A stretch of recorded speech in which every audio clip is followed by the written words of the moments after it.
Bienvenidos, hermanos y hermanas. Gracias por conectarse un día más a esta conferencia del principio divino, a este ciclo de estudio que estamos reiniciando nuevamente en este 2026.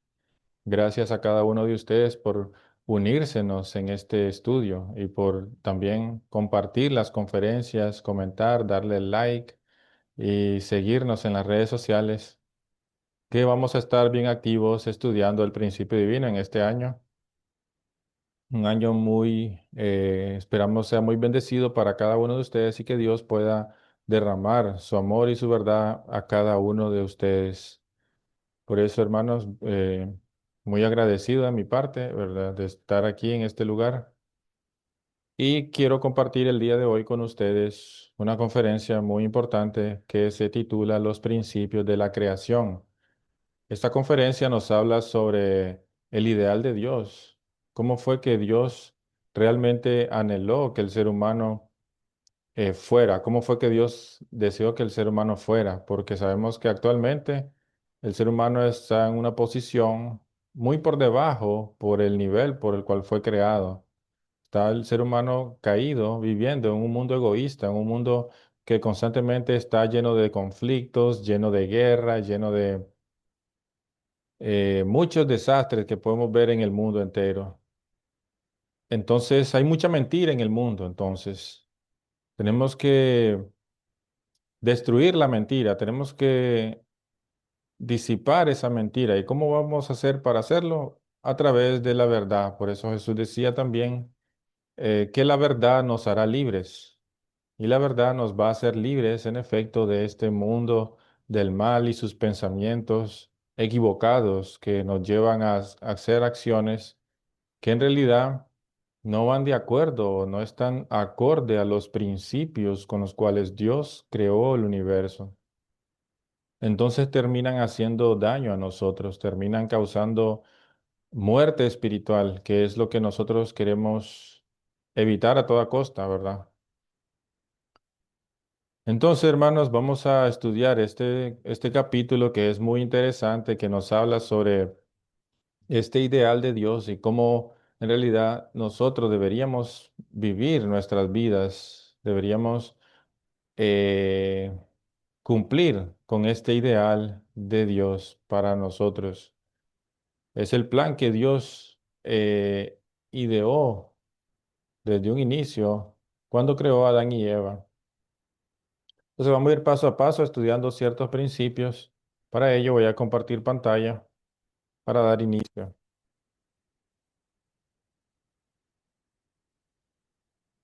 Déjame- Entonces,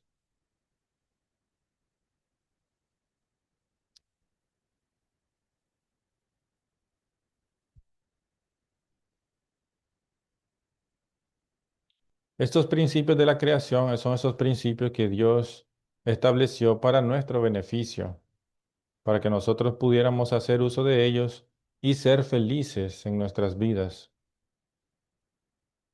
Y vamos a estudiar cuáles son estos principios. El primero habla sobre la ley de causa y efecto. Esta ley nos dice que todo efecto que nosotros vemos proviene de una causa y que ese efecto puede ser visible, pero provenir de una causa que es invisible. Y dice este principio que estudiando el efecto podemos conocer la causa. Y eso es lo que nosotros vamos a hacer en esta primera conferencia, es básicamente estudiar a Dios, indagar sobre Dios, conocer más a Dios. Necesitamos conocer a Dios porque Dios es la causa de todos, la causa del universo, la causa de nosotros, que somos el efecto. Entonces vamos a conocer a Dios y de esa forma vamos a deducir automáticamente por qué Dios necesitó crear al ser humano, por qué Dios tenía planeado tal o cual ideal para nosotros. Entonces, conociendo la causa, vamos a conocer también su ideal, su plan. Vamos a conocer también este ideal de Dios y vamos a ver que es un ideal de Dios que en realidad beneficia a cada uno de nosotros, que nos da alegría, que nos da felicidad, que nos mantiene plenos, completos, nos hace sentir feliz completamente, tanto espiritual como físicamente. Porque Dios es nuestro Padre, Dios sabe qué es lo que nosotros necesitamos al 100%. Todas las cosas que nosotros necesitamos, de hecho, Él las colocó ahí. Entonces, ¿quién más va a saber sobre nosotros que Dios, verdad? Pero para entender entonces este ideal de Dios necesitamos entender a Dios. Necesitamos entender cómo es Él y por qué Él anheló crear al ser humano. Entonces, sabiendo esto, vamos a ver esta ley primero, entonces, que nos explica que conociendo el efecto o estudiando el efecto, podemos conocer la causa. Y el efecto puede ser visible y provenir de una causa invisible, pero eso no impide de que nosotros podamos conocer la causa, aunque sea invisible. Y el principio divino nos muestra ciertos ejemplos, como por ejemplo el movimiento causado por un objeto que se cae. Digamos, yo tengo un lapicero y lo dejo caer al suelo, entonces se produce un movimiento. Pero ese movimiento, hay una fuerza que está implícita ahí, que es la fuerza de gravedad. Sin embargo, la gravedad es algo que nosotros no podemos observar a simple vista, es invisible, pero sí podemos ver su efecto. Entonces, los científicos, estudiando el efecto, pudieron conocer la causa. Estudiando ese movimiento visible causado por la gravedad, pudieron conocer la gravedad y estudiar también sus propiedades y cómo funciona, incluso también cómo puede funcionar en ciertos otros cuerpos celestiales como la luna. Entonces, que algo sea invisible no es excusa o no es como un argumento para que nosotros no podamos conocerlo. Podemos conocerlo a través de su efecto que produce. Igualmente, una obra que pintó un artista, digamos, de hace cientos de años que ya murió. Sin embargo, podemos conocer a ese artista a través de su obra, podemos conocer su estilo, etcétera. Muchas cosas que él quiso transmitir a través de la obra, podemos conocerla. Cosas que antes eran invisibles y que solo existían en la mente del artista, pero él las manifiesta a través de su obra para que el público las pueda observar. Entonces las personas pueden ver eso que antes era invisible en el artista, pueden verlo a través de su obra. Incluso si el artista no está o ya falleció y es una obra de hace miles de años, sin embargo se puede ver a través de su efecto. Igualmente Dios, que es como el artista, ¿verdad? Dios es el creador de todo el universo y el artista, el diseñador de cada una de las criaturas que existen en este planeta y en todo el universo. Y todas las formas y colores y etcétera vienen de Dios. Entonces Dios es el artista por excelencia de todo, ¿verdad? Y la obra es el cosmos. Entonces, al estudiar nosotros el cosmos, podemos conocer cosas de Dios, de ese artista, al estudiar su obra. Sí, aplicando este mismo, esta misma ley de causa y efecto, nosotros podemos estudiar a Dios básicamente estudiando su creación. Bien, y esto es algo científico, pero también es bíblico. En Romanos capítulo 1, versículo 20, dice, porque la invisibilidad de Dios, su eterno poder y deidad, se pone claramente de manifiesto a la inteligencia del hombre a través de sus obras, de tal forma que no hay excusa. Entonces, hermanos, está claro que nosotros podemos estudiar a Dios, conocer a Dios a través de su creación, así como la Biblia misma dice que la divinidad de Dios se manifiesta a través de sus obras. Así nosotros podemos entonces estudiar y conocer más a Dios. ¿Y por qué? ¿Para qué necesitamos conocer a Dios? ¿Cuál es la razón? ¿Cuál es el propósito que el principio divino nos dirige en la primera conferencia, el primer tema, que es conocer a Dios. ¿Por qué? Porque así, conociendo a Dios, vamos a entender mejor el propósito de Dios de crear lo que Él creó, la creación, de crearnos a nosotros, de crear los animales, de crear el mundo, de querer establecer el reino de los cielos. Entonces vamos a entender a Dios para entender su plan más y más. Y entonces, nosotros, al entender el plan de Dios, vamos a tener la posibilidad, la capacidad y la facilidad de podernos unir a ese plan, a ese propósito de Dios, poder acoplarnos junto con ese anhelo de Dios que tiene de que nosotros construyamos el reino de los cielos. Entonces, esta primera conferencia es un poco técnica, un poco eh, científica, podemos decirle así, porque vamos a estudiar muchas cosas, vamos a estudiar sobre la materia, vamos a estudiar sobre la energía, pero lo más importante que recuerden es que estamos estudiando de Dios, estamos conociendo más y más a Dios. Y también vamos a dar una explicación científica de la existencia de Dios, una explicación muy clara y concisa de que en realidad Dios existe para esas personas que no creen en Dios o que son ateas o que son eh, que no creen pues en Dios. Hay muchas personas así y tal vez a ellos también les pueda, por supuesto, interesar ese tipo de conferencia porque nos da esa explicación que tanto necesitan muchas personas para poder realmente iniciar o creer en Dios, creer en que realmente existe ese autor que creó cada una de nosotros, cada una de las cosas en este universo. Entonces, hermanos, vamos a continuar. A continuación, entonces, vamos a estudiar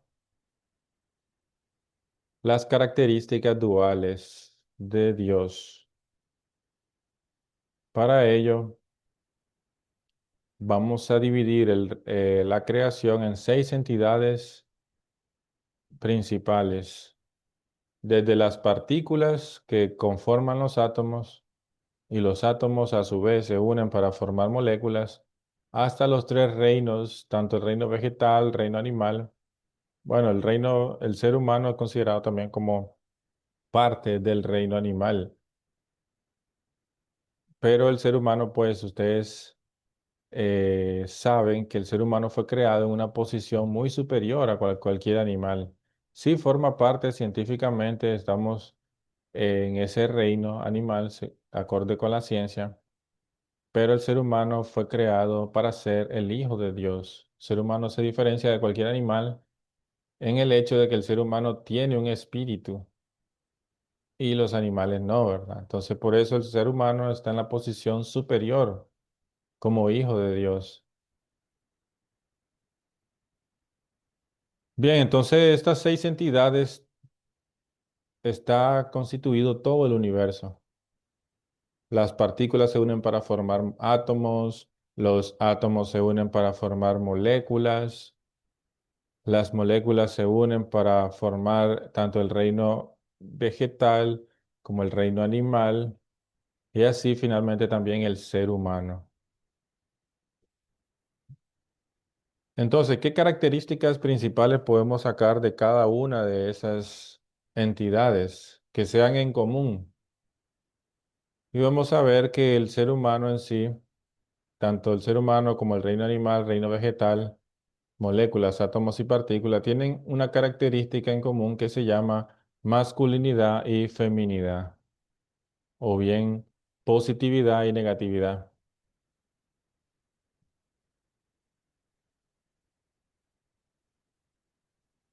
En el ser humano, por ejemplo, el ser humano está constituido de hombre, varón y mujer. Entonces, el varón representa la masculinidad y la mujer la feminidad. O sea, masculino y femenino son dos características complementarias que fueron creadas por Dios para unirse. Entonces existe una atracción entre positivo y negativo, existe una atracción entre masculinidad y feminidad. Y así pasa lo mismo con un imán, ¿verdad? El imán, los polos positivos se repelen, pero si pone un polo positivo con un negativo, se unen, ¿verdad? Se pegan, se atraen. Y todo el universo está constituido o tiene esta dualidad inherente, interna. Tanto el ser humano, ¿verdad? Como los animales también poseen esta naturaleza de masculinidad y feminidad, macho y hembra. En el reino vegetal existe esta característica, sí existe, y está constituido por el estambre y el pistilo. En las moléculas existe esta característica, sí existe. Hay moléculas de carga positiva que se llaman cation y hay moléculas que poseen carga negativa que se llaman anión. Y también poseen afinidad para unirse la una con la otra. Moléculas de carga positiva tienen afinidad para unirse con moléculas de carga negativa. ¿Los átomos, será que tienen esta característica? ¿Los átomos también? Sí. Hay átomos de carácter que tienen electropositividad y electronegatividad, que tienen una carga positiva y carga negativa respectivamente. Entonces, existe también esa atracción entre esos tipos de átomos de carga positiva y carga negativa. Y las partículas también poseen esta característica. Hay partículas con carga positiva que se llaman protón y carga negativa que se llaman electrón. Y también poseen esa afinidad para unirse, o sea, existe esa atracción, ese principio de atracción. ¿Para qué? Para que finalmente formen una entidad mayor. Protón y electrón tienen esa atracción, esa necesidad de unirse para formar átomos. Cuando un protón y electrón se unen, forman átomos. El átomo está constituido de partículas, diferentes partículas.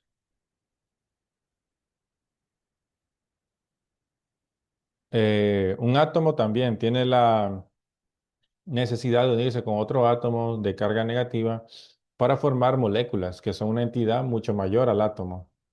Entonces, las moléculas también poseen esa necesidad de unirse. Moléculas de carga positiva con carga negativa se unen para formar una entidad mucho mayor a la molécula, que es, ya puede ser un cuerpo físico, el cuerpo de un vegetal, el cuerpo de una planta, el cuerpo de un animal, el cuerpo del ser humano, etcétera. Y así el estambre y el pistilo de la planta se unen para formar la semilla y que crear otro árbol. El reino animal también se multiplica a través de macho y hembra, se unen para formar otro animal. Igual el ser humano se une para formar algo mayor. El hombre y la mujer se unen para formar una entidad mayor que eso, que es la familia. Un hombre y una mujer se unen para formar esa familia ideal. Entonces, fueron creados por Dios con ese principio de atracción. Es algo que es inevitable que exista esa fuerza de atracción entre masculinidad y feminidad, porque fue hecho por Dios, un principio divino creado por Dios. Bien, aquí hasta el momento tenemos entonces una característica en común de todas las cosas. Sin embargo, existe otra característica que también todos los seres de la creación poseen en común. Esa característica se llama carácter interno y forma externa. Vamos a explicarlo conociendo al ser humano, por ejemplo, viendo el ejemplo del ser humano. El ser humano tiene una mente y un cuerpo. Todos sabemos que tenemos una mente, escuchamos nuestra voz interna, el de la mente, proviene de la mente. Y esa voz, esa mente se manifiesta en el cuerpo. Si yo estoy feliz, lo puedo ver manifestado en mi cuerpo. Si yo estoy triste, se puede manifestar en mi cuerpo. Entonces se manifiesta esa mente que es invisible en ese cuerpo visible. Y eso es justamente lo que el principio divino dice, que el carácter interno, o sea, esa parte invisible, se manifiesta a través de una forma externa, que es visible. O sea, que la mente es invisible y se manifiesta a través del cuerpo, que es visible. Y esa característica de interno y externo, visible e invisible, la tienen también todos los seres de la creación. Vamos a ver, los animales también poseen una mente animal o instinto animal que ponen de manifiesto a través de su cuerpo. Bien, podemos ver el ejemplo de un perro. Nosotros podemos ver en un perro, que es el animal más cercano, ¿verdad? Animal doméstico que el ser humano ha tenido. Pero podemos ver que el perro manifiesta ciertas cosas de su mente que es invisible a través de su cuerpo. Por ejemplo, si él está feliz, podemos ver cómo mueve la cola, cómo se mueve, cómo salta. Si él está triste, también podemos observarlo a través de su cuerpo. Si él está Si el perro está enojado, podemos también observar esa manifestación en su cuerpo, pues se pone a ladrar, etcétera, morder, ¿verdad? Las personas. Entonces, todo eso que es invisible en ese perro, todas esas características invisibles, podemos verlas manifestadas en su cuerpo. Y así en el reino vegetal también, las plantas poseen una mente vegetal y un cuerpo. Claro, es que la mente y el instinto de un animal es muchísimo más inferior que el del ser humano. Por eso los animales no vamos a decir que van a manifestar los mismos sentimientos que el ser humano porque es muy inferior. Los animales son muy inferiores con respecto a eso, porque su mente es más, eh, fue creada por Dios con una capacidad menor que la del ser humano. Igual las plantas, si ya los animales poseen una mente mucho menor, más inferior que la del ser humano, entonces las plantas muchísimo menor también, aún más que la de los animales, más casi que imperceptible, pero también manifiestan su carácter interno a través de su forma externa, o sea, su cuerpo. Y podemos ver un ejemplo de esto en una planta, por ejemplo, que necesita recibir los rayos del sol y que hay algún obstáculo que se lo impide, entonces la planta hace como que su tronco se curva para darle la vuelta a ese obstáculo, entonces ahí poder recibir los rayos del sol. Esa es una manifestación de la mente vegetal que sabe la planta que necesita los rayos del sol para poder sobrevivir, para poder ejercer la fotosíntesis. Pero entonces, ¿qué hace? Dirige ese carácter interno, esa mente vegetal, dirige a su cuerpo, su forma externa, su tallo para poder moverse de tal forma que pueda esquivar ese obstáculo y recibir la luz del sol. Esa es una manifestación de la mente vegetal. También han habido casos o se escucha, ¿verdad? Relatos de personas que le hablan a las plantas y las plantas crecen más bonitas, dan mejores frutos y como que las plantas sienten esa energía de la persona que les está hablando. Y es porque poseen ese carácter interno, o sea, esa mente vegetal que es muchísimo más inferior que el de los animales, pero ahí está, casi imperceptible a nosotros ahora porque el ser humano se encuentra en un estado muy, eh, podemos decirlo así, una palabra muy caído, ¿verdad? Espiritualmente. Se ha apartado de Dios y por lo tanto ha perdido sensibilidad tanto espiritual como la que deberíamos tener con el mundo natural, con el reino animal, con el reino vegetal. Entonces el ser humano ha perdido toda esa sensibilidad, tanto espiritual como física, y por eso ahora casi pensamos, ¿verdad?, que las plantas en realidad no tienen mente vegetal, pero en realidad sí, sí poseen una mente vegetal, solo que en menor medida. Bien, y las moléculas también poseen un carácter interno que es, eh, el principio divino lo llama naturaleza directiva inherente, que es esa naturaleza, podemos decir, la automática que tienen inherente, que las hace que actúen de cierta forma. O sea, las moléculas se unen con otras moléculas para formar ciertos cuerpos, ciertas sustancias. Pero esas moléculas ya tienen una dirección, un propósito ya establecido que les indica, les dirige a unirse con cierto tipo de moléculas para formar ciertas sustancias. Entonces, es algo que realmente la molécula ya trae inherente en ellas, ya es una dirección que viene en ellas automáticamente que las dirige a formar estas sustancias. Porque, repito, las moléculas pudieran unirse con cualquier otras moléculas o formar X, Y, Z sustancia. Sin embargo, ya ellas ya tienen cierta afinidad y cierta dirección para unirse con cierto otro tipo de moléculas para formar un determinado cuerpo, una determinada sustancia. Y esa es la naturaleza directiva inherente. Y el cuerpo, la forma externa de las moléculas, ¿de qué está constituido? De átomos. La molécula está constituida de átomos.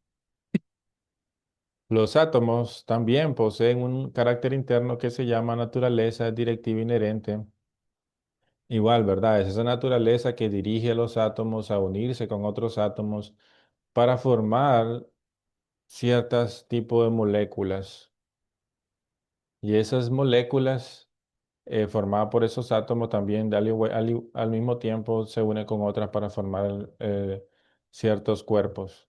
Entonces los átomos igual, es como que nadie les indicó, nadie les dio instrucciones o nadie les dijo, les ordenó a estos átomos que se unieran con estos otros átomos para formar dicha molécula, sino que ellos lo hicieron por su propia cuenta, ellos lo hicieron por ellos mismos y siempre se comportan de esa forma. Entonces, esa es su naturaleza directiva inherente, es esa parte interna que les dirige a formar esas moléculas, que les dirige a comportarse de la manera en que se comportan. Y los átomos, su cuerpo, su forma externa, o sea, están constituidos de partículas. Todos los átomos están hechos de partículas. ¿Y las partículas poseen esa naturaleza? También, sí. También poseen esa naturaleza directiva inherente. Y es igual que el de las moléculas, igual que el de los átomos.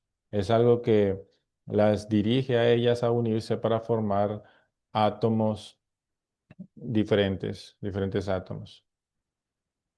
Y también, bueno, las partículas, en este caso, ¿cuál de qué está constituido la forma externa de las partículas?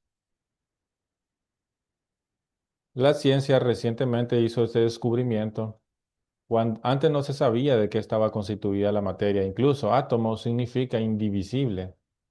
O sea, que no se puede dividir, porque los científicos dedujeron que el átomo era la partícula más pequeña a la que se podía llegar. Pero después, años después, descubrieron que existían las partículas. Pero, ¿qué pasa, verdad? Porque el ser humano siempre ha querido saber más allá, qué pasa después de las partículas, qué hay más allá, de qué está constituida las partículas. Entonces, los científicos pudieron dividir una partícula. ¿Y qué pasó cuando se dividió la partícula? Desapareció la materia, ya no había más materia y en su lugar se liberaba una gran cantidad de energía. O sea que la partícula, su cuerpo está constituido de energía. La energía es algo que no es materia, es algo que es antes de la materia.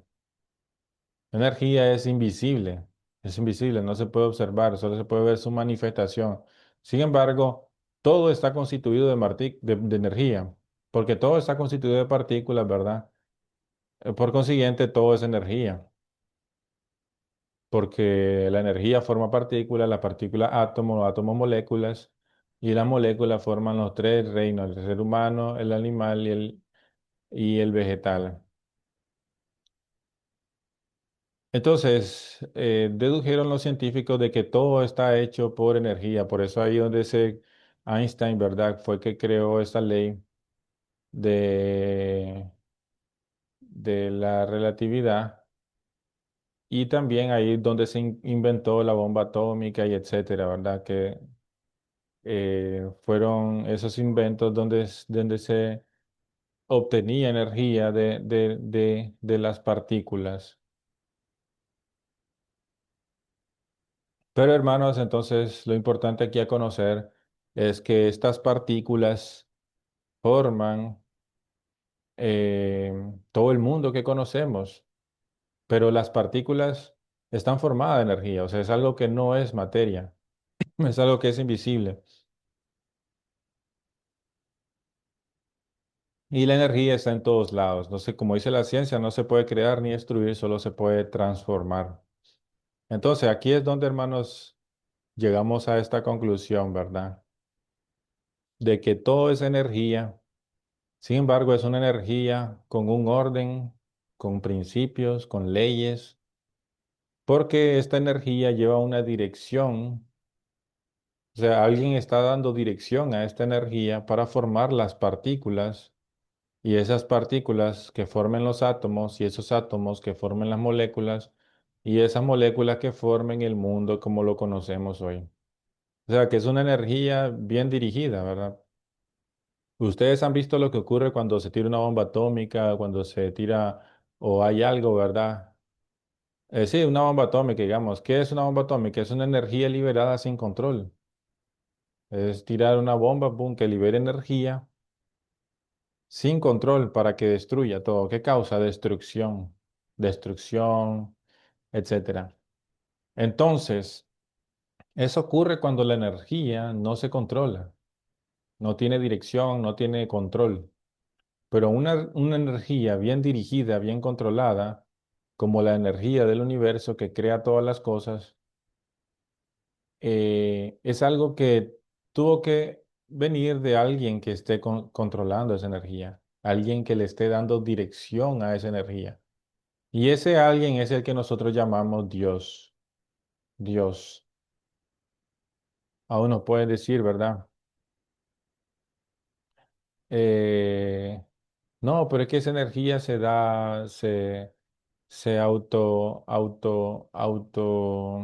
autodirige ella misma automáticamente, ¿verdad? Y produce así las cosas como las conocemos automáticamente. Entonces, hermano, eso es muy difícil de creer, ¿verdad? Es más fácil creer que existe un Dios, una mente universal, que le da dirección a esa energía universal para formar las partículas, átomos, moléculas. O sea, es más lógico y requiere menos fe creer en que toda la armonía, toda la belleza que existe en la naturaleza y en la creación del universo, toda esa complejidad que existe provino de una mente, porque repito, no es una energía que simplemente va a crear partícula, átomo y molécula y ya, y lo demás apareció al azar, sino que ya desde ahí es complejo, sí, y ya después de ahí también se pone más complejo todavía, crear la armonía entre el reino vegetal, el reino animal, el ser humano, sus órganos, los órganos del ser humano, el órgano eh, el corazón, el cerebro, los pulmones, cómo funcionan, etcétera, cada uno de los componentes que componen al ser humano, valga la redundancia, el ADN, su estructura y muchas otras cosas más, tanto del reino animal como vegetal, y el cosmos entero en sí. Hay una complejidad increíble, tanto que no cabe en nuestra mente tanta complejidad que existe en el universo. Sin embargo, pretendemos creer de que todo es casualidad, todo es porque al azar, se produjo por al azar, el azar. No es así, ¿verdad? ¿Ustedes estarían dispuestos a creer que la Mona Lisa, esa escultura, esa pintura que nosotros vemos, eh, en realidad fue un accidente, a alguien se le cayó un vaso de pintura eh, en ese momento y de pronto formó a la Mona Lisa, tal cual es? ¿Estarían dispuestos a creer que fue un accidente esa pintura? Ahora, ¿cuántas moléculas de pintura o átomos de pintura creen que hay en una escultura de esa? Muchísimo menos, ciertamente muchísimo menos que los átomos y las moléculas que existen en el universo. Sin embargo, en el universo hay muchísimo más complejidad que una simple escultura. La escultura también está contenida en el universo, entonces es algo ilógico pensar. Si nosotros no estamos dispuestos a creer que la Mona Lisa o otra pintura, digamos, XY, fue pintada por accidente, que se cayó una pintura y por accidente formó esa pintura que a todo el mundo le gusta, ¿cómo podemos pensar que, verdad, alguien nadie pensaría que eso va a pasar así, que eso es así, ¿verdad? Nadie pensaría porque uno piensa automáticamente, uno ve algo así, una creación, una escultura, una pintura y automáticamente piensa que hubo una mente detrás, hubo alguien que la ideó. Nosotros vemos algún invento, vemos esto, por ejemplo, y pensamos, esto vino alguien que lo ideó, que pensó en él primero, o sea, una mente, hubo una mente atrás de ese invento. No es que al azar todo se unió al azar y al azar llegó a existir, no. Hubo una mente. Entonces, el diseño de la creación, el diseño del universo, es muchísimo más complejo, muchísimo más grande y amplio que cualquier pintura, que cualquier libro de texto, que cualquier cosa que el ser humano pueda lograr hacer. Jamás. Y solo una mente de un Dios en realidad pudo haber diseñado tal cosa, pudo haber diseñado tal creación tan maravillosa, tan armoniosa, que, ¿verdad? Nosotros nos maravillamos al pensar y entre más y más estudiamos la ciencia y más nos adentramos en la creación y en sus maravillas, más y más nos damos cuenta de que realmente existe una mente universal, de que realmente existe Dios y que realmente Dios es el creador de todas las cosas. Porque repito, aquellas personas que insisten en que todo fue creado al azar, entonces esas personas necesitan tener mucho más fe que las personas que creemos que existe Dios. Porque se requiere tener mucho más fe realmente, teniendo tantas pruebas, teniendo tanta evidencia y creer simplemente que no existe una mente universal, que no, nadie le dio dirección, nadie le dio dirección a las partículas, los átomos, moléculas para formar el mundo que conocemos, nadie le dio dirección a esa energía. Pero entonces necesitamos tener más fe para que todo eso realmente sea cierto. Entonces los ateos terminan siendo los que tienen más fe en realidad en la actualidad. En los últimos días que estamos actualmente hoy nosotros, realmente ser ateo requiere tener muchísimo más fe. Llegamos al punto en que el ser humano puede explicar tan claramente sobre Dios y su providencia que terminan las personas que no tienen fe en Dios, que no creen en Dios, terminan siendo las que tienen más fe. Porque repito, no creer en Dios, no creer que Dios existe amerita tener muchísimo más fe. Incluso los científicos, más grandes científicos como Albert Einstein, creían en la existencia de Dios, porque se maravillaban al observar tanta complejidad del universo y de la creación en sí. Entonces, ellos mismos automáticamente deducían de que esto no puede venir por el azar, de que esto no puede existir solo porque sí, sino que tiene que haber una mente divina, y ese es Dios, nuestro Padre Celestial. Entonces, hermanos, si a alguien le ha llegado este mensaje, si alguien tiene alguna opinión que compartir con nosotros, puede dejarlo en los comentarios. Y con mucho gusto vamos a estar leyendo y vamos a estar compartiendo también. ¿O tiene alguna duda respecto a esto? Bien, a continuación vamos a hablar sobre las características de Dios, porque deducimos que todas estas dos dualidades, la dualidad de carácter interno y forma externa y la dualidad de masculinidad y feminidad, esas dualidades, así como se encuentran en todo el reino animal, vegetal y mineral, así también se encuentran en Dios, porque esto es el efecto, ¿verdad? Vamos a poner aquí.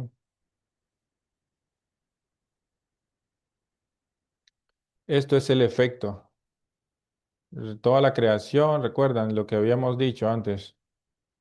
Esto es el efecto. Entonces conociendo el efecto, dijimos, podemos conocer más a la causa. ¿Y quién es la causa? Es Dios. Ya leímos 1.27 de Génesis. ¿Qué dice 1.27 Génesis? Que Dios creó al hombre a su imagen. Hombre y mujer los creó, varón y hembra los creó. Eso está en Génesis 1.27 y nos da a entender de que Dios posee también esta masculinidad y feminidad. No. Posee esta masculinidad y feminidad.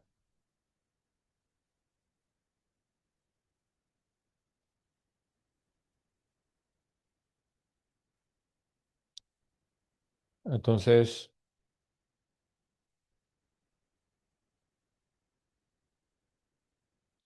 es importante, hermano, esta conferencia, porque estamos deduciendo literalmente cómo es Dios.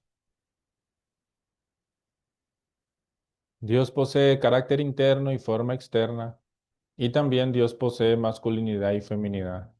¿Por qué? Porque todas estas cosas son común en todas las entidades de la creación. Por lo tanto, si esto se encuentra en el efecto, también provienen de una causa que también posee estas características. Entonces, estamos causa y efecto. Entonces, Dios posee un carácter interno que es como su mente y una forma externa que es como su cuerpo.